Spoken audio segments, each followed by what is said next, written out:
It's so interesting when I reflect back on my life and I look at different times that I've not been able to be present. Those have been the times that I've just been dissociated. However, dissociation is like a prolonged experience. So it's not like you're conversing with somebody and then maybe they say something that triggers you that causes you to like go back in time, which is a defense mechanism. Regression, I believe, is the defense. But the amount of times throughout my entire life that I've just been so dissociated and therefore I have not been able to be present is just wild. You can't be present when you're dissociated, as far as I'm aware of, at least. As far as everything that I've learned in regards to trauma, psychology, and how the human kind of just, goes into how a person goes into, you know, whatever. And it's just really interesting for me because I've spent so much of my life dissociated.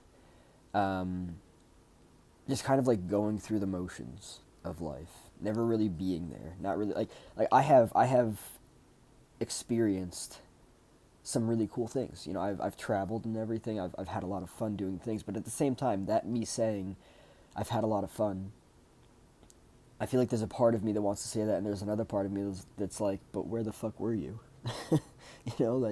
Like you weren't present. You couldn't be. You were out of your body. You were detached.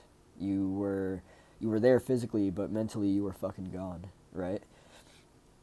And it's just so interesting because um, it when you really look at it from the standpoint of being present, there are so many reasons. There are so many reasons that kids growing up aren't able to be present, and I would argue that something that's so interesting to me is when children are parentified, right? So like they are then caretaking the emotional well-being of their parents, and they're not getting to do their own stuff. So therefore, they're not being present with themselves. They're not learning about themselves. Um, exploring all that stuff. That's not happening. None of that stuff is happening, and it's tragic because that completely fucks up the development of a child. When the child is not able to be present with themselves in their body, and instead they're just learning how to be scared of everything. That's a fucking travesty of an upbringing. It's sad. It's really sad to know that kind of stuff happens, but it happens all the time. Um, and it's so interesting looking at your ability to be here's what I'm recognized as what I think is the paradox. Okay, so here's what I'm seeing. Children need to be present. They need to be present because they need to be able to give themselves the time that they need to explore. Parents need to give them that space. They also need to be able to mirror them and everything. But beyond that, children can't be present if there's chaos because that then leads to them looking for guidance, tuning into everybody else's energy. So therefore, they're not being present with themselves. Um, but other than that, you can't be present when you're dissociating because it just doesn't work that way. Your mind is detached from your body.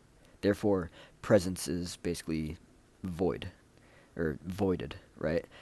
And it's just so interesting because presence again is necessary, but that's the other thing that I wanted to explore. Um, if you're not really present with yourself, you're not going to be very in tune with what it is that you're feeling. So here are the things, right? Dissociation. You can't be present when you're dissociated. Well, because you're not being present. There's a good chance that you're doing something. There's going to be a defense mechanism at play. Maybe regression. Maybe you're going back to a past experience mentally. Therefore, you can't be present. Therefore, you're probably going to be very out of tune with what it is that you're feeling. And that's a problem. One of the biggest guiders um, in our lives, beyond the people that are teaching us what everything is that's around us, is what it is that we're feeling. And I know from personal experience that throughout my entire life, in many different situations, I have felt very unsafe.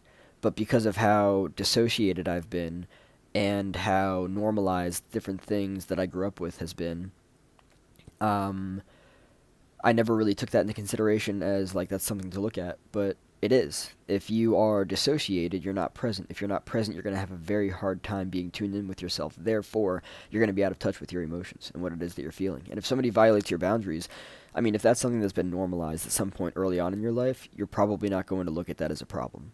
That's just going to be normal to you. People just violate your boundaries. Well, yeah, unhealthy, unsafe, and unstable people violate boundaries, right?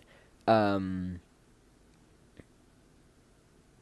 I don't want to make that a generalization, but I'm pretty sure that that's how it works. And by the way, I'm not perfect. I'm not saying this from a standpoint of being perfect. I am learning. I am doing the best that I can to um, set boundaries and all that stuff, and to also respect boundaries. But coming from a standpoint of recognizing what's going on here, you can't be present when you're dissociated. In order to be able to be tuned into what it is that you're feeling, you have to be able to be present. So therefore, it's kind of like a triangle, right? If you are dissociated, you're not going to be present. If you're not going to be present, or if you can't be present, you you can't tune into what you're feeling. So it's kind of like a cycle, and it's just crazy. Like for me, I remember so many times throughout my life that I experienced things that clearly it just it puts you in shock, but then the aftermath of it is based on everything that you experienced previously or prior to that. It it's just like, well, that's just the way that this works. That's how this has always worked. You know that this is familiar to you. It's not going to be any different. This is just the way that it is. This is just the way that people are. And it's very interesting because I know that recently I was talking about my interest in sitting with feeling, right? And tuning into feeling and understanding like what it means. Like when you have a feeling that something is not right, it doesn't matter what anybody else has to say about it. That feeling in and of itself is speaking to you, and you need to listen to it. And that's why that's very important to listen to. So, yeah, in order to feel, you need to be present. In order to be present, you need to not be disconnected from yourself, not be dissociated. That's how it works.